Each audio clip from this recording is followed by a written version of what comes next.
Hey guys, I'm Combat Craig, and today we're talking about increasing VA disability ratings.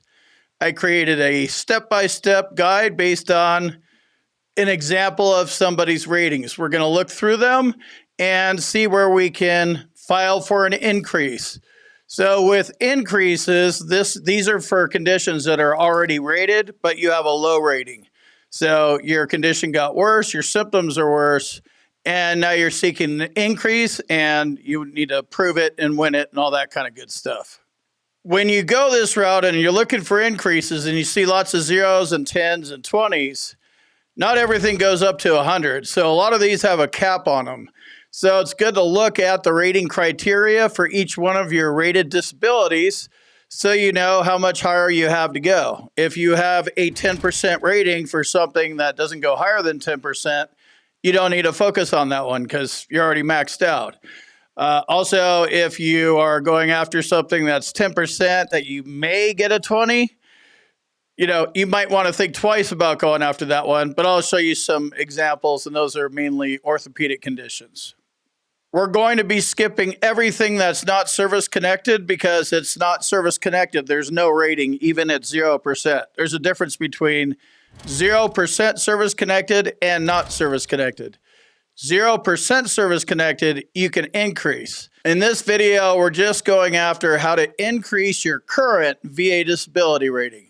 We're mainly focused on disability ratings that are low, that have room to go higher. And if you have the symptoms to go along with it, and there's a couple examples here. There's a 0 that could probably go up to 50, and there's a 30 that could probably go up to 70. So big moves, right? When we need to prove this stuff. A lot of times we don't have the evidence in our VA medical records. We didn't know VA doctors don't actually write down the right stuff, and we might need to go get a private medical opinion. If you need one of those, there's an email address in the description. So we're spending money on this a lot of times. So we don't want to spend money on something that's going to go from 10 to 20%.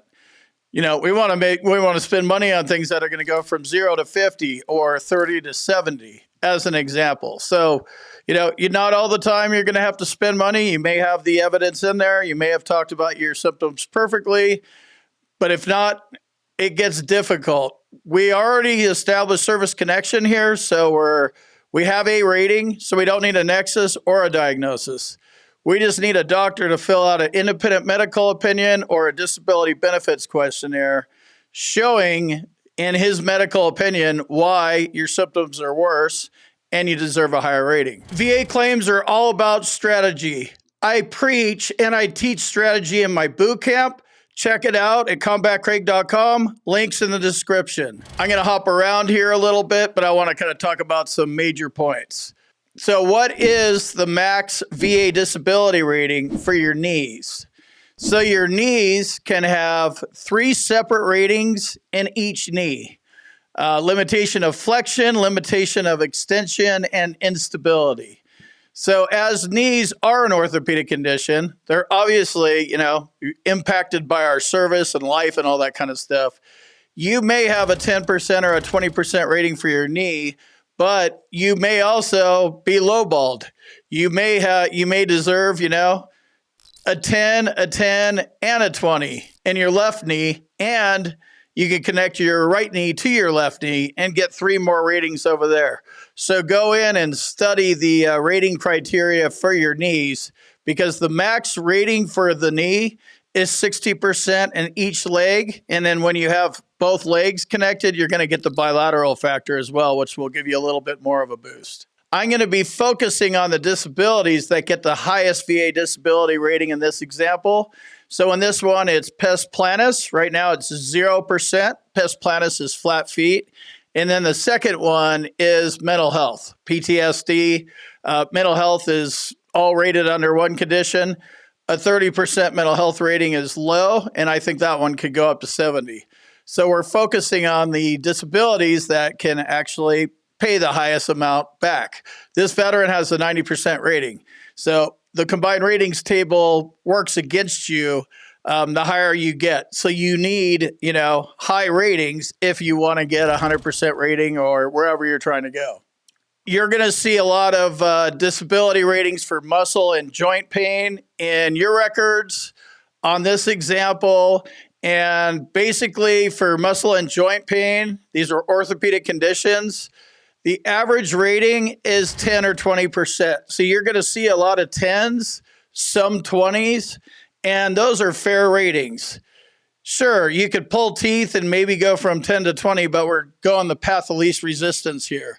So you're going to see ratings like, oh, I have this one for 0. Yeah, you might be able to get 10.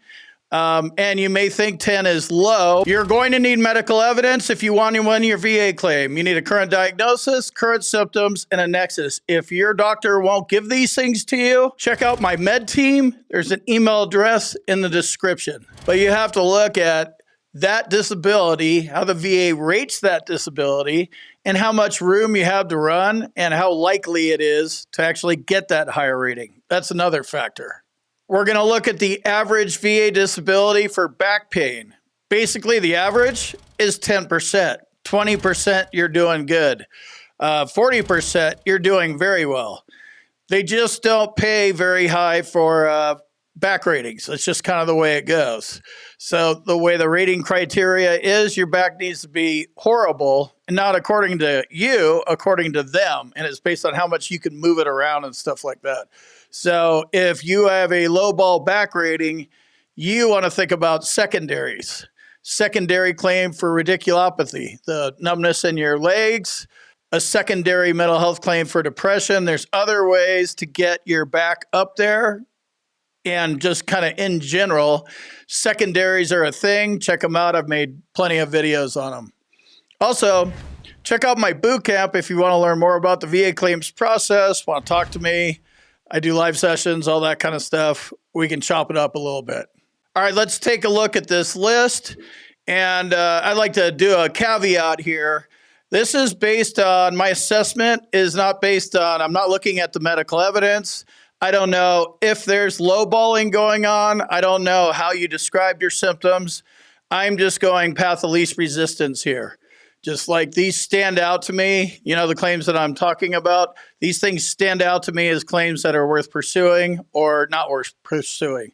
So we start off with bilateral pes planus at 0%, definitely worth pursuing. Left ankle strain at 10%. That one's probably fine. Right lower extremity radiculopathy, not service connected. We're not even going to focus on not service connected. Tinnitus at 10%. There's only one rating for tinnitus. It maxes out at 10%, whether you have it in one ear or both ears. So you're good. You're maxed out there.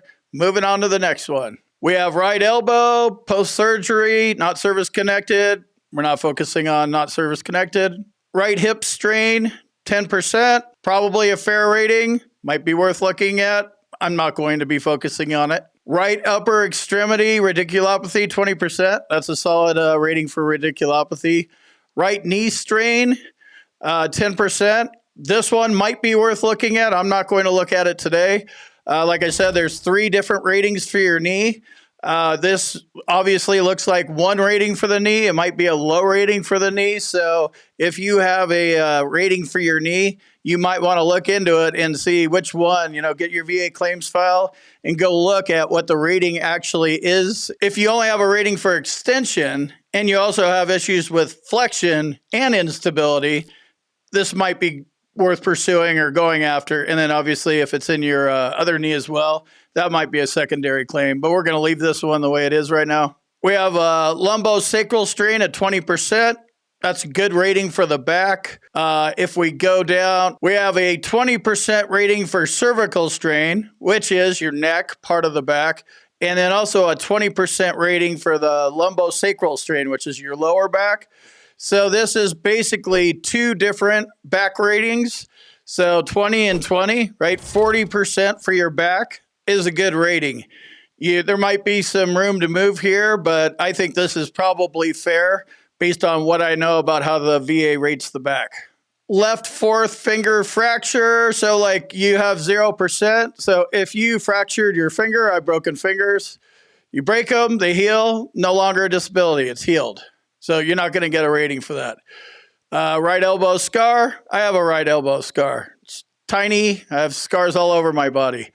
Typically, those come in at 0%, so that's a fair rating. If you have a gigantic scar and they didn't catch it, that might be worth going after. But generally, scars and healed broken bones aren't worth pursuing. They just don't pay for them. We have left knee strain to go along with the right knee strain. So he already has the bilateral factor going on in his knees. Again, look at the, different. Do you have all three ratings? Do you have all three conditions? That's what I would look at in this particular case with these knee ratings. Left hip strain at 10%. That's probably fair. Left upper extremity radiculopathy. That's 20%.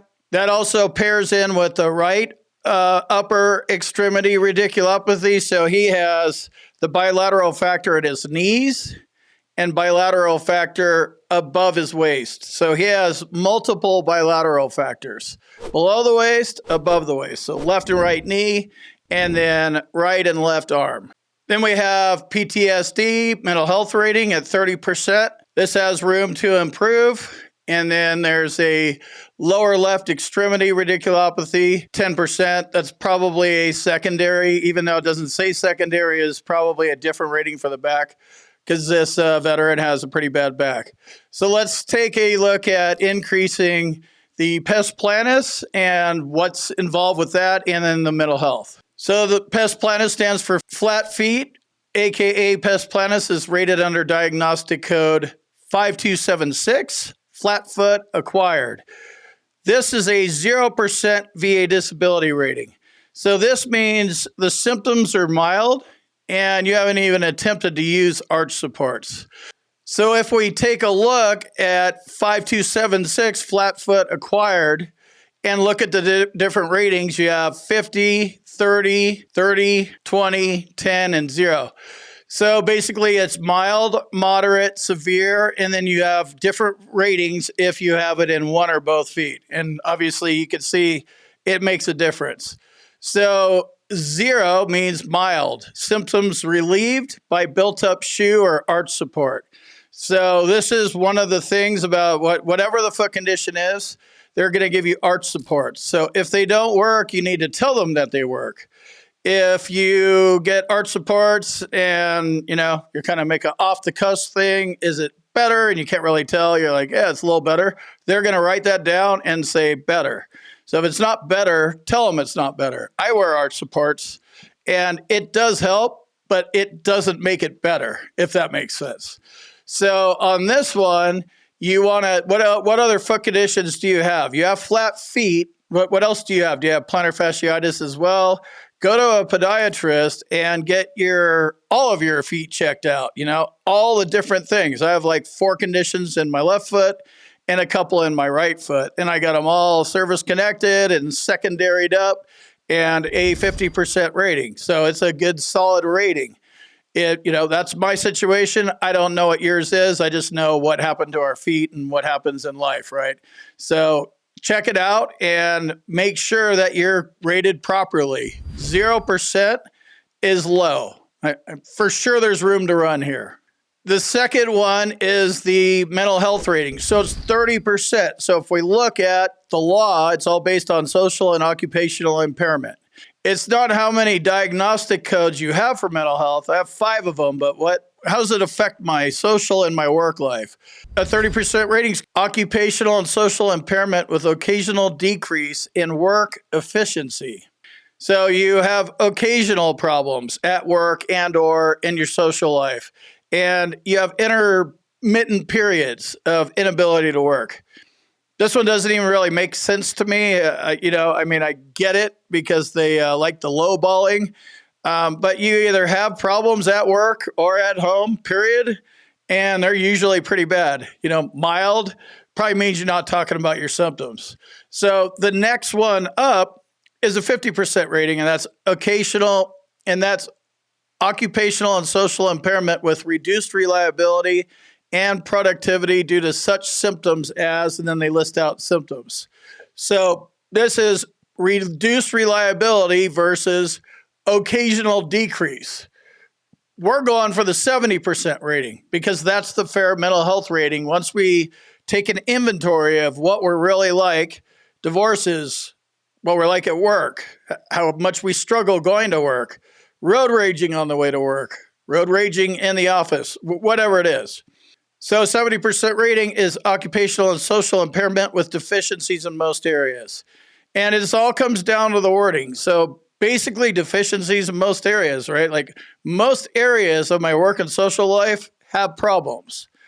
I have symptoms in the total and social occupational impairment, 100% rating, but 70% fits me. I can't function. I've been fired from every job. I can't stay in a relationship. I've been divorced a couple times. So that fits me. So this depends on, how real you are being with your symptoms. If you're not, that's a good place to start. Ask the wife, ask the kids, ask whoever is close to you. They'll tell you some of the weird stuff that you do that most normal people don't do. And once you get real with yourself, then you need to go tell that to a doctor. And then you need to go get a current diagnosis of a condition. You need to get your symptoms noted, and then you're going to need a nexus linking it to something. And then you're going to need to go sell that to a C&P examiner. So I wanted to give you some, different ideas here based off of one rating. There's a lot of ways to go, and, more power to you. This is what I would do. These are the ratings that I would go after if I had a 90% VA rating, because he needs a certain amount of points, probably 6 or 7, to get to 100%. Each point at 90% is worth 1. So if we add in 50, go from 0 to 50, that's 5 points for the flat feet. And if we go from 30 to 70 for the mental health, that's another 4 points. So that'll get him into the Hundo Club. I'll see you in the next video.